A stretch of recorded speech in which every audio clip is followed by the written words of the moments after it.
لے کر کے خوشیاں ہے رمضان آیا، ہر دل کا دیکھو یہ مہمان آیا۔ قال النبي صلى الله تعالى عليه وآله وسلم من صام رمضان إيمانا واحتسابا غفر له ما تقدم من ذنبه ومن قام رمضان إيمانا واحتسابا غفر له ما تقدم من ذنبه كما قال عليه الصلاة والسلام۔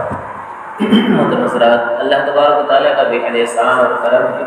کہ اللہ تبارک و تعالیٰ نے ان تمام لوگوں کو انسان اشرف المخلوقات بنایا، مزید اس مالک نے کرم کیا کہ امت مسلمہ میں پیدا کیا، اور ان سب سے بڑا احسان یہ کہ امت مسلمہ سے چھانٹ کر چن کر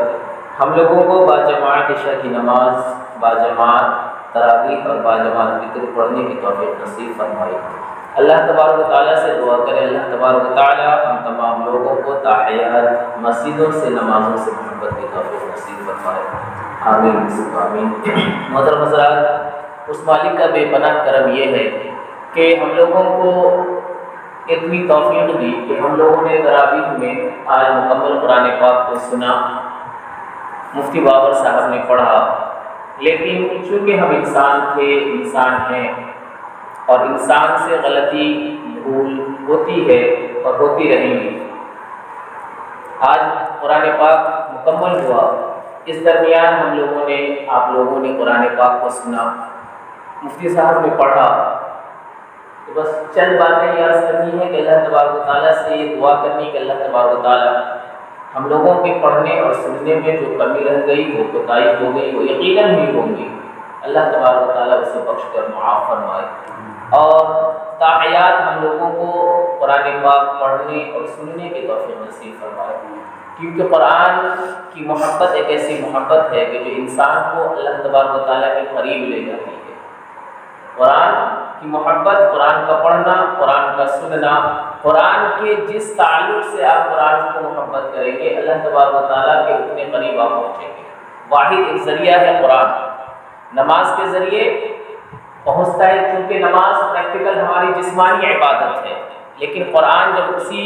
جسمانی عبادت میں جب بندہ قرآن پڑھ رہا ہوتا ہے تو اللہ کے قریب ہوتا ہوا، جتنا قریب پڑھتا ہے وہ اتنا قریب ہو جاتا ہے۔ تو یہ اللہ کے قرب کا ذریعہ ہے قرآن پاک کو پڑھنا یا اس کو سننا، قرآن پاک پڑھوانا یا اس کو سنوانا۔ تو اللہ تبارک و تعالیٰ کے ساتھ دعا بھی کریں کہ مفتی صاحب نے پورا مکمل قرآن پاک ہم لوگوں کو سنایا، ان کے سنانے میں جو کمی رہی ہو، کوتاہی رہی ہو، جانے میں انجانے میں، اللہ اسے بخش کر معاف فرمائے، اور ہمارے قوم کے ہر بچے کو قرآن پاک کے پڑھنے اور سیکھنے کی توفیق نصیب فرمائے، کیونکہ قرآن واحد ایک ذریعہ ہے،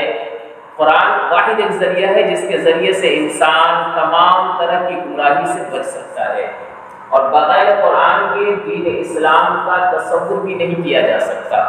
بغیر قرآن کے کوئی نماز، کوئی روزہ، کوئی حج، کوئی زکوٰۃ، کوئی بھی نیک عمل نہیں۔ ہر ایک عمل کے لیے قرآن ذریعہ ہے، اور چونکہ قرآن ہماری زندگی کا قانون ہے،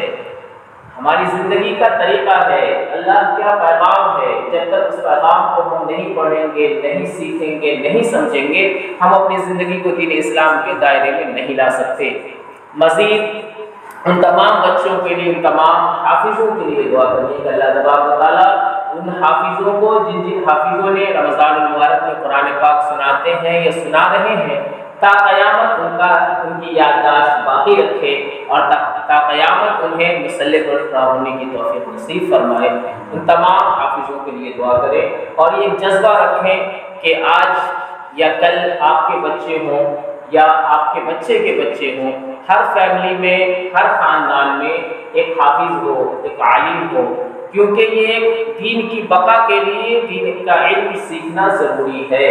دنیاوی علم چاہے ہم اور آپ جتنا سیکھ لیں، جتنا سکھا لیں، لیکن دین کو باقی رکھنے کے لیے قرآن کا علم یا پھر حدیث کا علم لازمی اور ضروری ہے۔ ایک جذبہ رکھیں کہ ہمارے گھر میں بھی ایک حافظ ہو، ہمارے گھر میں بھی ایک عالم ہو، چاہے وہ آپ کے بچے کی شکل ہو یا آپ کے بچے کے بچے کی شکل ہو، اگر وہ بھی نہیں ہو سکتا تو معاشرے کے کسی یتیم، کسی غریب، کسی معذور بچے کو اٹھا کر اسے حافظ بنا دے، اسے عالم بنا دے، اس کے حفظ کا یا عالمیت کا خرچ دے دے، اللہ تبارک و تعالیٰ یہ جزائے خیر آپ کو کل قیامت کے دن عطا فرمائے گا۔ بس انہی چند باتوں کے ساتھ میں اپنی بات کو ختم کرتا ہوں اس دعا کے ساتھ کہ اللہ تبارک و تعالیٰ ہم تمام لوگوں کو تاحیات قرآن پاک کے پڑھنے، اس کے سننے اور اس کے مطابق عمل کرنے کی توفیق نصیب فرمائے۔ آمین ثم آمین۔ وآخر دعوانا الحمد للہ رب العالمین۔